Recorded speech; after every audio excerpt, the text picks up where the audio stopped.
ओम श्री परमात्मने नमः। अथ पंचदशोऽध्यायः। श्री भगवानुवाच ऊर्ध्वमूलमधः शाखम् अश्वत्थं प्राहुरव्ययम् छन्दांसि यस्य पर्णानि यस्तं वेद स वेदवित्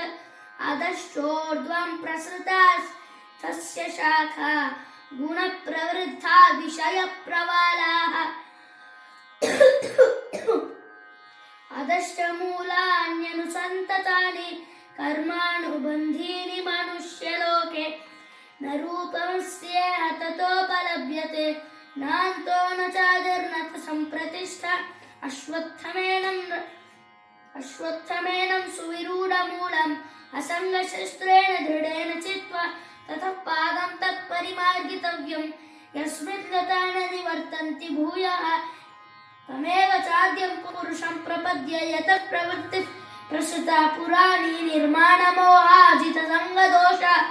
अध्यात्मनित्या विनिवृत्तकाम द्वन्द्वैर्विमुक्ता सुखदुःखसंज्ञैः गच्छन्तमूढा पदमव्ययं तत् न तद्भासयते सूर्यः न शशाङ्को न पावकः यद्गत्वा न निवर्तन्ते तद्धाम परमं मम मदैवांशो जीवलोके जीवभूतः सनातनः मनःषष्ठानीन्द्रियाणि प्रकृतिस्थानि कर्षति शरीरं यदवाप्नोति यच्चाप्युत्क्रामति मतीश्वरः गृहीत्वैतानि संयाति वायुर्गन्धानि वाशयात् स्तोत्रं चक्षुस्पर्शनं च रसनं घ्राणमेव च अधिष्ठाय मनष्ठाय विषयानुपसेवते।